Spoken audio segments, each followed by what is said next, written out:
Welcome to the Breakfast Leadership Show, a top 2% global podcast and one of California's top leadership shows.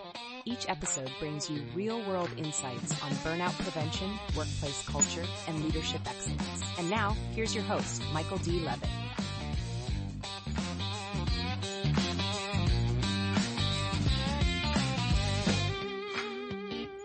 Steven Puri, welcome to the show. How are you today? I'm good. I hope this is an entertaining one and maybe an actionable one. Let us see. Yeah, if we can couple those two things, I mean, that's actually going to be... It's like chocolate and peanut butter. Yeah, that's one of my favorite marriages, that's for sure. So, same with my wife. There you go. So why don't you share a little bit about you for those that aren't aware of the amazing work that you've been doing? Okay, so for those listening, playing along at home or in their car, let me be very short. The reason to listen to this episode, as opposed to some of Michael's fantastic other ones, is I'm one of the few people you'll meet who's been a senior executive at a couple of motion picture studios, DreamWorks, Fox, etc. I've also raised over $20 million in venture, run 3 startups, 1 successful exit, 2 failures. You work with a lot of high performers, both in technical and creative fields. A lot of what I do now is share some of those techniques that are used for sustainable high performance, whether you are a leader and you want to create that in your team, or whether you are the individual contributor and you want to do it for you. Got a very dynamic backstory and obviously worked with some of the people that most people will know if you mention them by name. And this show, and I support and celebrate the accolades of everybody involved, because one of the things, that I do, maybe I'm one of these weirdos, but I know. I pay attention to the end movie credits, and not because, here comes well, I took an intro to film class at Oakland Community College in Michigan many moons Back ago. when they were inventing the cinema, right? Yeah. And the first movie we saw was 2001. I mean, the professor, lights went off, the VCR tape went into the player, and now you're dating yourself. You watched home movies of the dinosaurs. Got it. Exactly. Cool. So he didn't even introduce himself. Literally, class start, lights goes off, he puts it in the beginning of 2001. And then, we started talking about all kinds of different things, from the best boy to key grip, all these things. And what it did is it gave me an appreciation of the countless hands that it takes to make a show, a film, you name it. There's so many moving parts to it. It's not just like, we're going to make a movie. Yeah, I'll tell you, let me interrupt you for a second. My strange way of getting into film was I was a software engineer. When I grew up back east, but when I went to Los Angeles to go to the University of Southern California, which has probably the best cinema TV school in the world, I was not in this cinema TV school, but a lot of my friends were, and you end up going to a lot of movies, even debating stuff. And I happened to be in Los Angeles when film went digital. Lucky break falls my lap, because the market for people who could speak engineer, because I was one, could speak creative because all my friends were in the cinema TV school. That's a very small intersection of the Venn diagram then. And I was there, so I could talk to a director. What do you want to happen here? Oh, the creature comes through the wall and the firebolt and the thing. Turn to an engineer. Okay, so we're probably going to need a particle system for this. We're going to shoot these elements live. We're going to do these in CG. We're going to composite it that way, right? So that was very valuable. So I ended up coming into film through digital visual effects. Worked on about 14 movies and a digital effects capacity, including I produced the digital effects for Independence Day, for which we won the Academy Award for the visual effects, which, let's be honest, helps everyone's career that, was involved in the visual effects for that movie. And that was how I started my first company, is Roland Emmerich and Dean Devlin, the director, producer, writer of Independence Day, and I got along really well. And by the end of that movie, we decided to form a company together to do digital effects. So raising the $15 million for that company was not the hardest thing in the world, given we had an Oscar for the movie we just did, right? I'm just saying. So that was my first startup, if you will. We grew that to about 82 people. And we got an offer 4 years later from Das Werk, a big German media conglomerate, kind of like Liberty Media or something in Germany, to buy us out. And it was a 6x return. put money in my pockets, 28 years old, with an exit, with cash in the bank. And, as one thinks in their 20s that you're smarter than you are and better looking than you are and funnier than you are. In reality, I was really lucky, let's be honest. But it was a great exposure to how to start a company, raise money, grow it, and sell it in my 20s. No, that's, nothing against university education. I'm a big advocate for it. But, that type of experience you get is, real life, nuanced, dealing international to boot. It's not just like, okay, yeah, we're dealing with somebody, up in Universal Studios, or we're going, maybe Anaheim or something to talk with people. No, this is, you're dealing with a foreign country and different negotiation, different demands.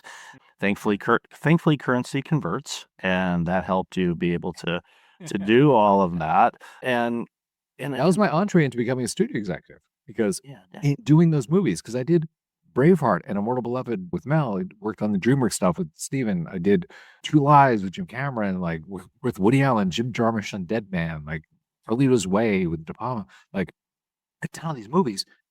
Because at that point, if you have $10-15 million to spend on visual effects, you're not a first-time director. So just to work with us meant you probably had a studio going, hey, this is a great director already. We've anointed you and we're giving you a big budget, right? So I got to work with these guys. Fantastic education in film, right? And that turned to, obviously work with Roland and Dean, start the company, sell the company, go, oh, it took 2 years off, travel the world. Girlfriend was a flight attendant for Air France. Great way to travel the world with, silliness. At the end of 2 years, is like, okay, I should do something with my life. I'm going to turn 30. What do I want to do? And I thought, you know what? I've spent a lot of time helping people make a portion of their movie. You're going to make the whole movie. I'm going to come in and do the digital part for you, right? And let's be honest, you're a vendor. You're a craftsman. Even if you're a producer and you're overseeing it, you're below the line, as we call it in Hollywood, right? And above the line is the producer, the director, the writer, the star, right? So that's what I thought. I was like, okay, the next step is I'd really like to learn, can I put a movie together? Can I become maybe a studio executive and oversee these? And that was the ladder I started working my way up. That's, how I ended up executive vice president at DreamWorks for Crispin Orsi. This is the era of Transformers 1 and 2, Eagle Eye, Fringe, all that stuff. Alex Kurtzman, Bob Orsi, the guys who previously, before I'd worked with them, they had written The Island and Mission Impossible 3 and the Zorro sequel and, a bunch of stuff. Really, really talented and wonderful guys. And then that led to going to 20th Century Fox, where I was a vice president there, overseeing like the Die Hard franchise, Wolverine franchise, bunch of, basically, you can tell, all big summer action movies. That's kind of like what I found fun. I'm not a small indie drama guy. And that was, yeah. So that was sort of the progression through there. Back to you. Yeah, it's just one of those put yourself in the arena and see what happens kind of thing. Oh my God, yes. Yeah. The theory will only take you so far. You got to be in there, make your mistakes, apologize, and learn. Yeah. And, you like you said, you went out to USC and, like, all right, well, I'm hanging out with my buds and look what it did. I mean, not just for your career, but for us, the consumer. And you rattled off the names of those amazing films, just all of them. It all. I'm very lucky. Let's not kid ourselves. I'm living a lucky life. Oh, of course, but you know what?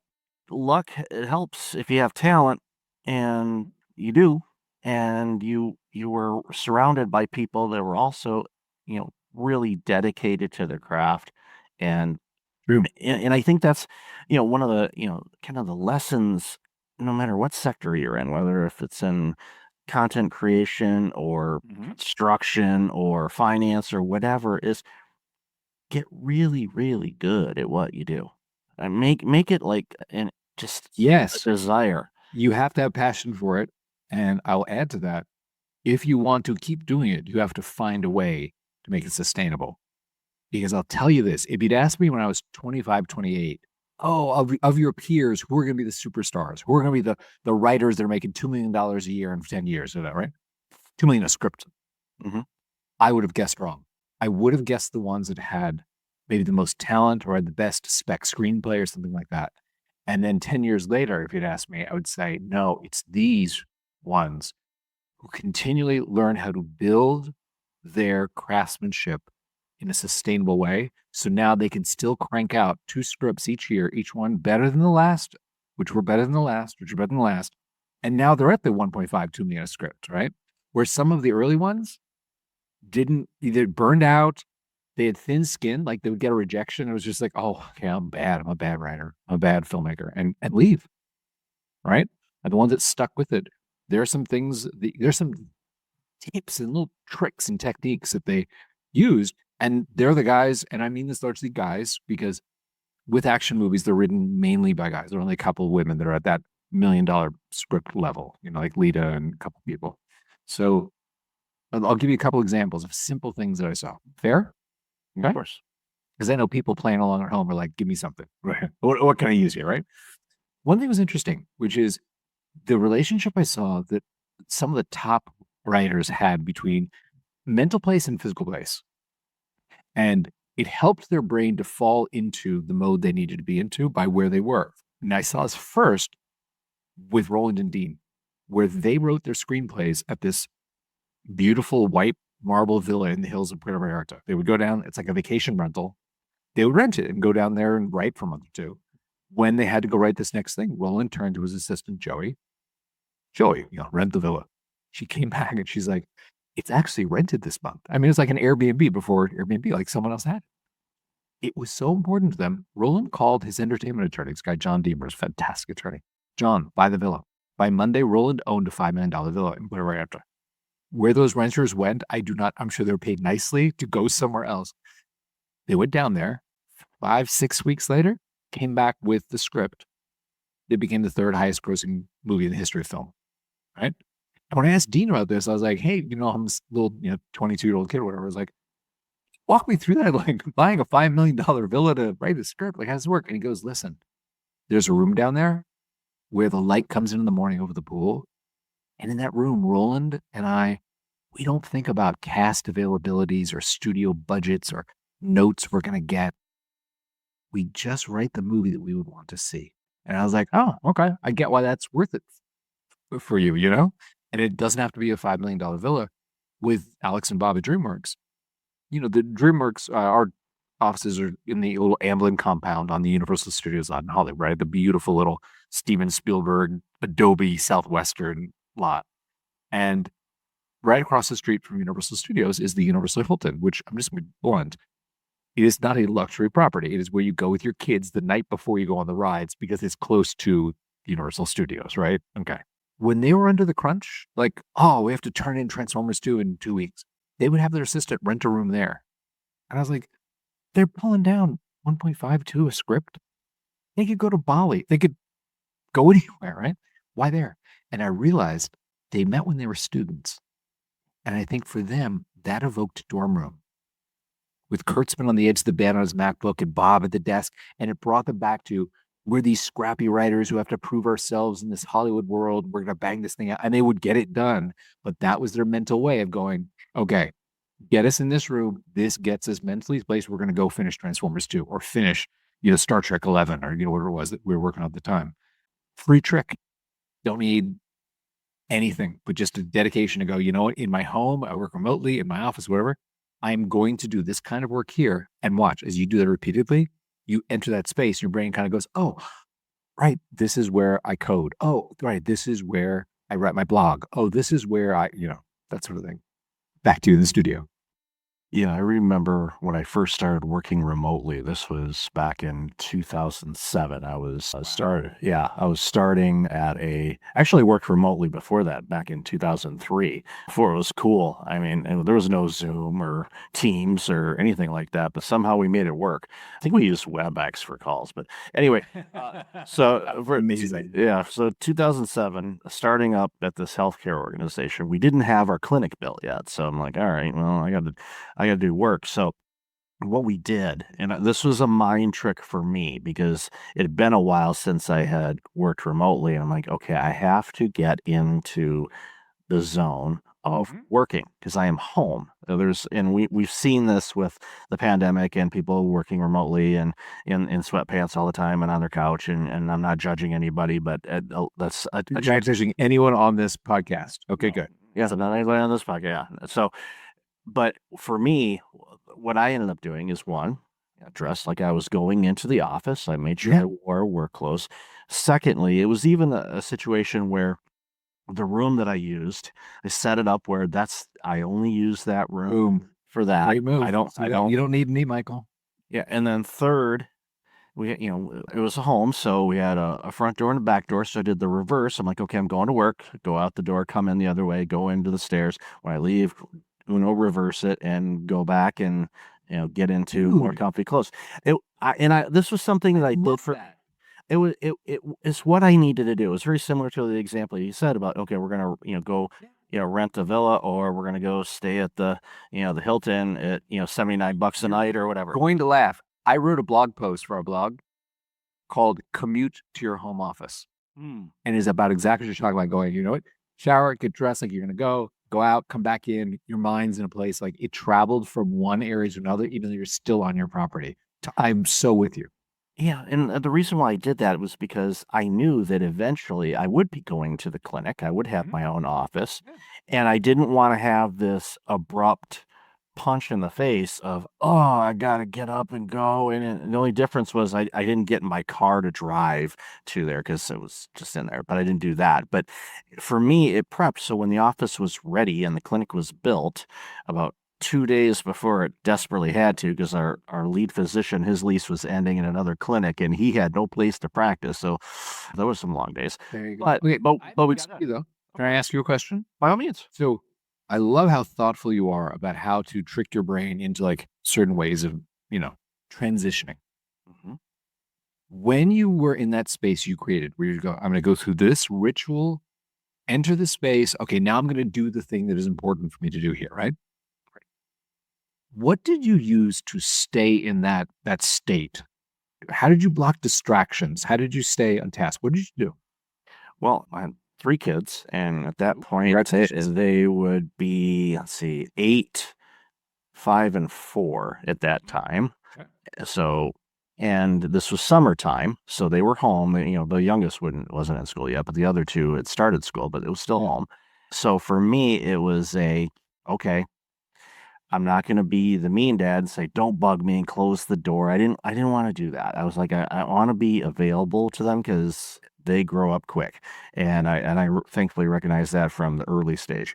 But for me, it was if they did come in and I was right in the middle of something or on a call, then I would close the door. Otherwise, I'd have the door open and say, okay, what can I help you with? And I would pause and say, okay, it's just gonna, good stretch break, get up, walk around. Okay, return back to it. Not get upset about it, but again, remind myself, okay, what am I doing? Where am I at? And usually for me, and it was, kind of led to my, my personal burnout journey and all that kind of stuff.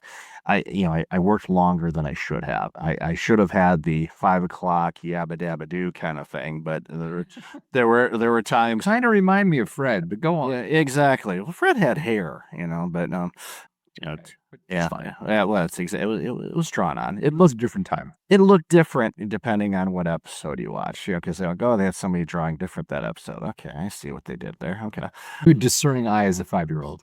Yeah, very, very much so. But ultimately, it was just a case of, all right, be where you are and work on what you're supposed to do. And by doing that, it helps me, more or less, to have boundaries around when I work and when I don't. And as an entrepreneur, and this is a challenge we see a lot of entrepreneurs struggle with, is we're so creative, we want to do it. We don't know when to stop. It's kind of like, we go to the, a great restaurant and they've got all kinds of different hors d'oeuvres and you're just crushing them all. And do you know what the French word, buffet? You go to a buffet. Do you know what that comes from? It comes from the French word to stuff your face, buffet. It literally just means like you just keep consuming everything you can because it's good. Yeah. Yep. I believe it. That's happened to me many times. You're so thoughtful about this. Let me ask you this. I talk a lot about flow states. I created an app to help people get into a flow state. Have you experienced that? Have you ever been in flow where you're like, wow, man, the world fell away. It did great work quickly? Oh, yeah. Happens to me. How do you get into it? What do you use to drop into that state? For me, it's just planning out my days to start going, okay, what am I going to work on today? And sometimes there's that gravitational pull, that shiny object, or, oh, I want to do this, or those things. And I'm going to say 10 times out of 10, which is probably not correct, but I'm going to say it anyway. Those things we procrastinate about and the things we're like, I don't want to do that. And we drag it on forever. Yep. And finally go, you know what? Screw it. I'm doing it. I'm not doing anything else till I get it done. And it wasn't that bad, right? You get it done in 12 minutes, and all of a sudden, for the next hour, you're beating yourself up for being, so procrastinating. And you're like, Completely agree with you. yeah, it's so funny. Have you looked deeply at why you procrastinate? And I'll share with you why I do, which I'm happy to be vulnerable. But do you want to go first? Yeah, for me, I think there's a lot of reasons. One, it could be potentially past traumas, or it could be a self-doubt. I'm not good Fair. at this, or, oh, I got to reconfigure this because my CRM's not connecting with my email. Yeah. And you're like, the little nuanced stuff. It's like, I don't want to do all that. It's like, I got to jump on support call and have them reconfigure it for me. And I'm like, I want to do it. But again, but again, Face you make. I hope people see this on video. yeah. It's genuine. It's like, I don't want to go. Yeah. But again, it's for me. I have a conversation with myself and say, look, okay, you don't want to do this. You're calling support to help you do it. They can probably do it if you share your screen, and they can configure it for you in 2 or 3 minutes. Number one, you get done what you want. Number two, they're doing something that they are good at and they like doing. Let them. Yeah. And don't try to do it all on your own. And I think that's something a lot of entrepreneurs, especially if they're in the early days and they're a solopreneur, they just want to take on everything and do everything, and they're not good at everything. It's just not.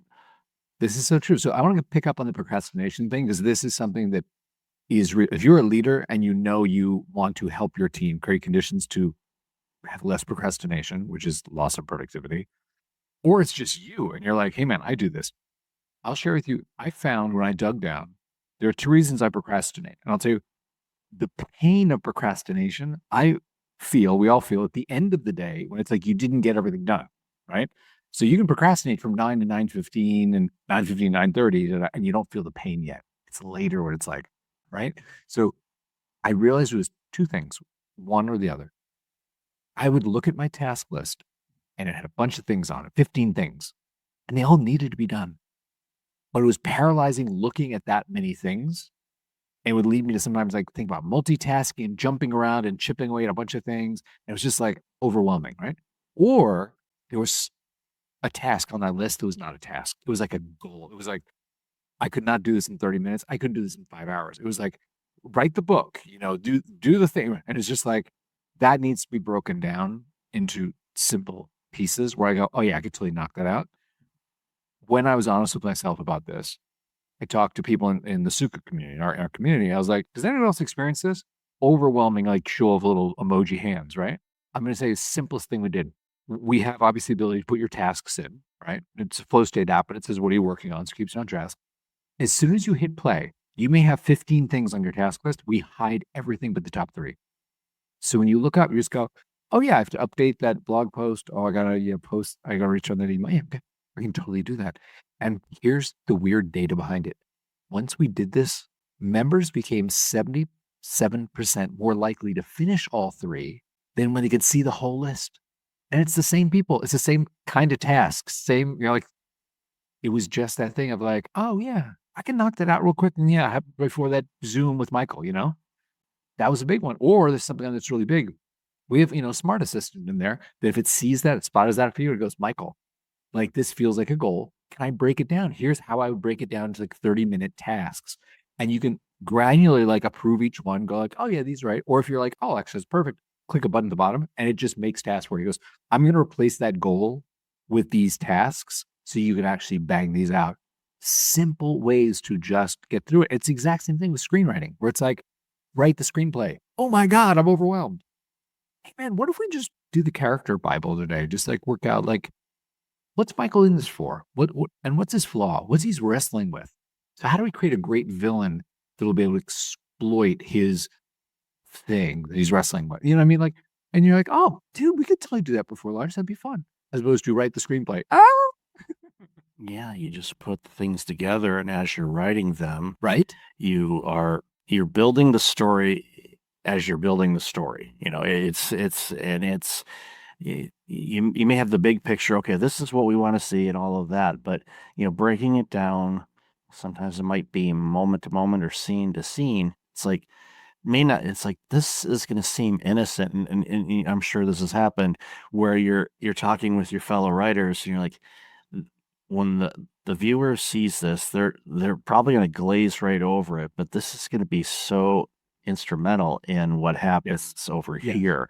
And that's the dynamics of great storytelling is just like you kind of all the little, it's just like that Porsche mechanic that puts his hand on the hood and he can tell you exactly what's going on with the engine because he's just done it so many times, And it's like, yep. Now, you said something very cool, which is you know how you get into flow state, you are there. What percentage of your audience do you think has been in a flow state or even knows like deeply what it is? All of them, none of them? What would you say? I'm going to use an old Chuck Daly, the former coach of the Pistons quote. There was a game, the Pistons beat, I think it was the Blazers. This was a regular season game. They beat them like 35 points or something like that. And at the end of the game, they're interviewing Chuck, and he's like, we missed this, we missed that. And finally, the reporter goes, Chuck, you were up by like 50 at halftime and you won by 35. Why are you so pessimistic? And he says, a pessimist is an optimist with experience. And okay, fair enough. It was like, okay, yeah, he was a curmudgeon. Very successful, but a curmudgeon. But so you're my curmudgeon? Is that where you're going with this? There you go. I'm leaning towards not very many.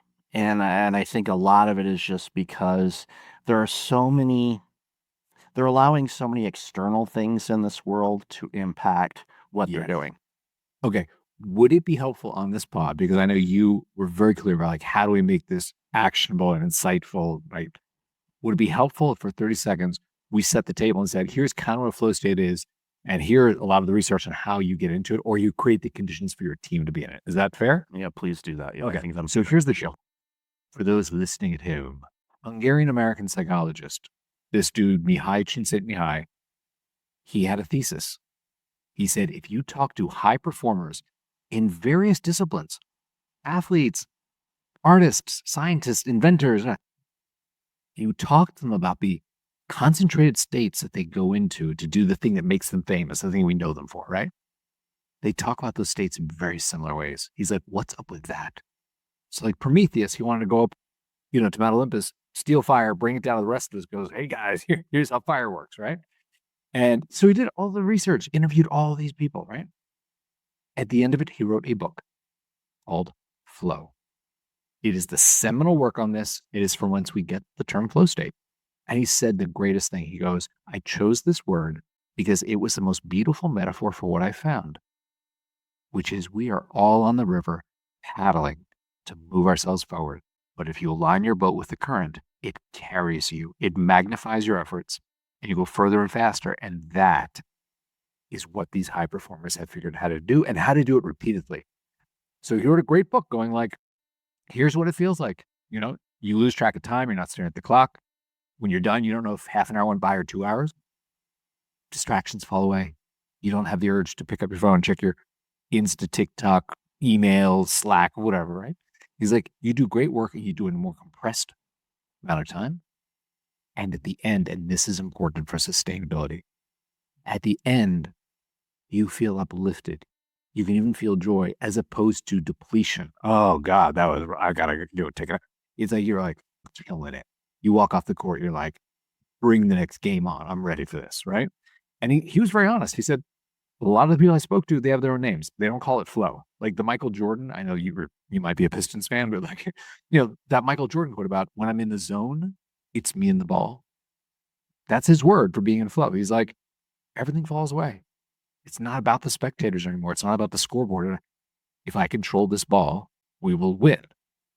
And he talks about Picasso and Einstein, like all these people who say, here's kind of the state where I came up with relativity. Here's kind of the, and that is actually applicable. And it's an attainable state. And happily, we live in a world where he wrote the book.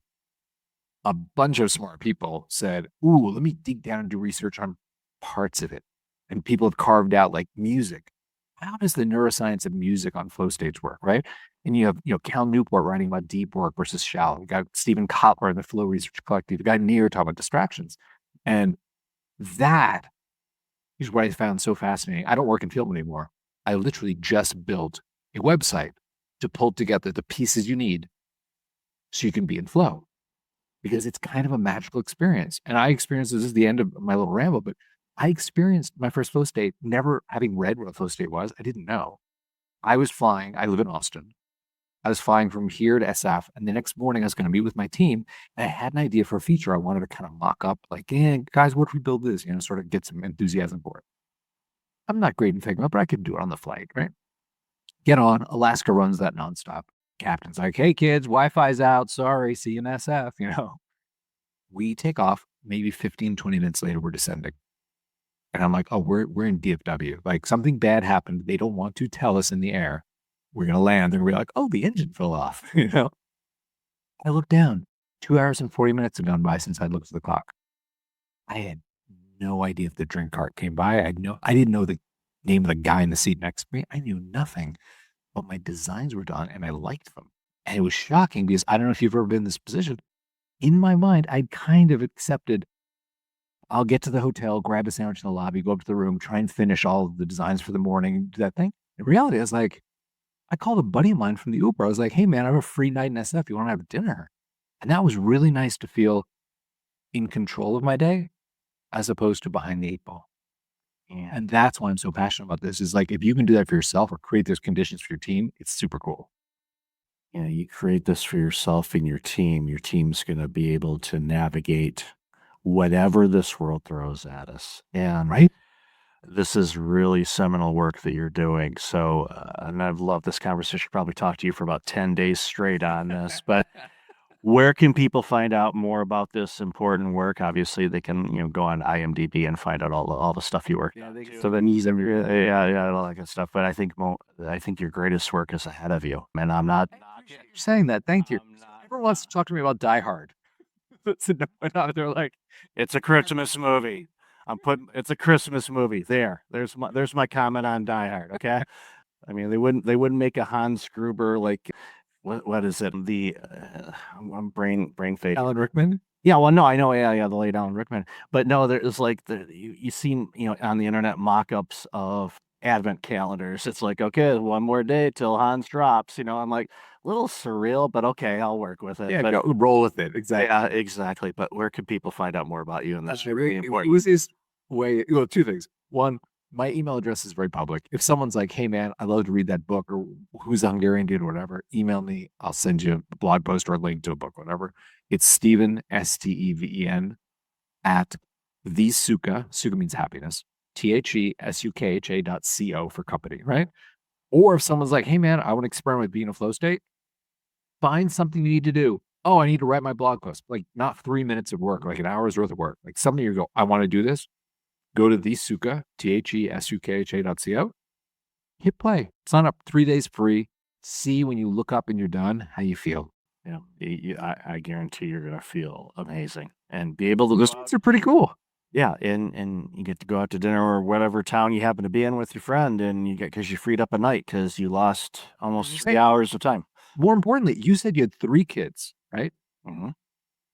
I'm going to tell you a short story. You can cut this out of the pod if you want. I'm going to tell you why we named the company what we named it. Is we had a beta version of it running with a working title that was stupid. I couldn't come up with a good name, right? Laura, wifey, and I met in yoga. On our honeymoon, we went to Bali. Great place to go do yoga and hang out with your wife, right? On the way there, I said to her, I have the worst name for this company. I wish the universe would speak to me and give me Amazon is not called bookstore, Nike's not called shoe place, right? So she goes, maybe, while we're gone for 12 days, no one's going to bug you and something comes out. So we got there and I said, I think what would seed my imagination is, do you mind if I quickly talk to maybe 2 or 3 people who are beta users and just go, what do you love?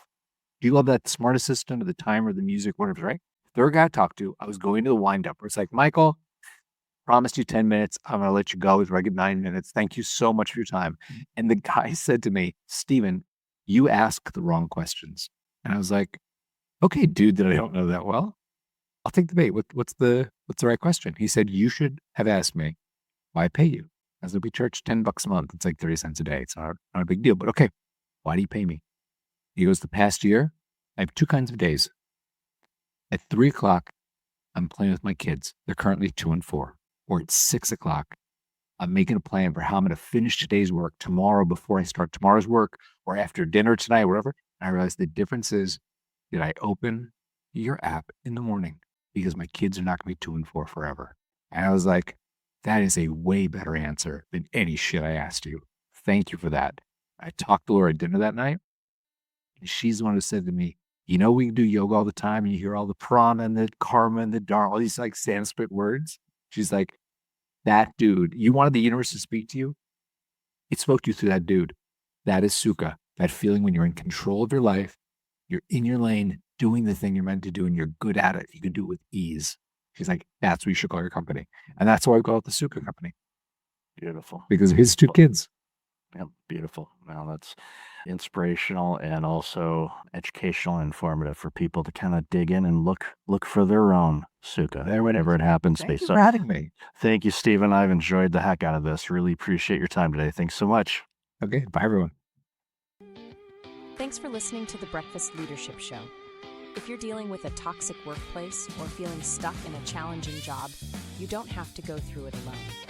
Join our Dealing with Toxic Workplace community today at community.breakfastleadership.com and learn practical ways to protect your peace, rebuild confidence, and lead with strength. See you inside the community.